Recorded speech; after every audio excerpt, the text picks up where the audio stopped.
else in Herodotus. There are also stories of deformity of feature and a ready ribaldry of tongue. Stories which, as the celebrated cardinal said, explain, though they do not excuse, his having been hurled over a high precipice at Delphi. It is for those who read the fables to judge whether he was really thrown over the cliff for being ugly and offensive, or rather for being highly moral and correct. But there is no kind of doubt that the general legend of him may justly rank him with a race too easily forgotten in our modern comparisons, the race of the great philosophic slaves. Aesop may have been a fiction like Uncle Remus. He was also, like Uncle Remus, a fact.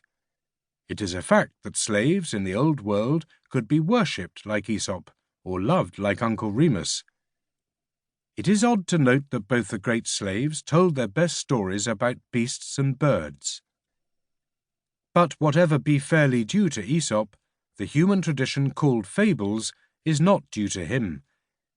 This had gone on long before any sarcastic freedman from Phrygia had or had not been flung off a precipice.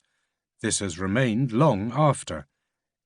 It is to our advantage, indeed, to realize the distinction, because it makes Aesop more obviously effective than any other fabulist. Grimm's tales, glorious as they are, were collected by two German students. And if we find it hard to be certain of a German student, at least we know more about him than we know about a Phrygian slave. The truth is, of course, that Aesop's fables are not Aesop's fables, any more than Grimm's fairy tales were ever Grimm's fairy tales. But the fable and the fairy tale are things utterly distinct. There are many elements of difference, but the plainest is plain enough. There can be no good fable with human beings in it. There can be no good fairy tale without them. Aesop, or Babrius, or whatever his name was, understood that for a fable all the persons must be impersonal. They must be like abstractions in algebra, or like pieces in chess. The lion must always be stronger than the wolf, just as 4 is always double of 2. The fox in a fable must move crooked, as the knight in chess must move crooked. The sheep in a fable must march on, as the pawn in chess must march on. The fable must not allow for the crooked captures of the pawn. It must not allow for what Balzac called the revolt of a sheep. The fairy tale, on the other hand, absolutely revolves on the pivot of human personality. If no hero were there to fight the dragons, we should not even know that they were dragons. If no adventurer were cast on the undiscovered island, it would remain undiscovered.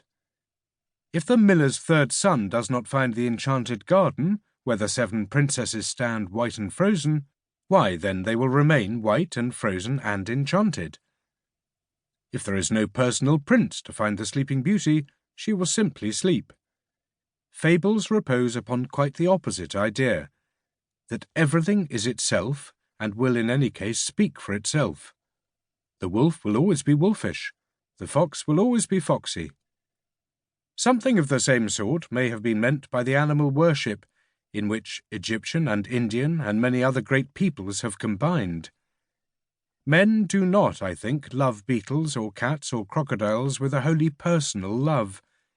They salute them as expressions of that abstract and anonymous energy in nature which to anyone is awful, and to an atheist must be frightful. So in all the fables that are or are not Aesop's, all the animal forces drive like inanimate forces, like great rivers or growing trees. It is the limit and the loss of all such things that they cannot be anything but themselves.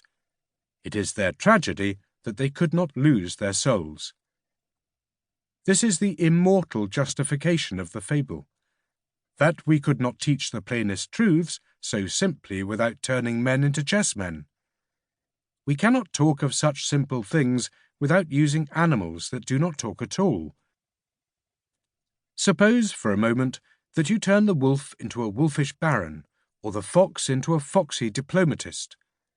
You will at once remember that even barons are human. You will be unable to forget that even diplomatists are men. You will always be looking for that accidental good humour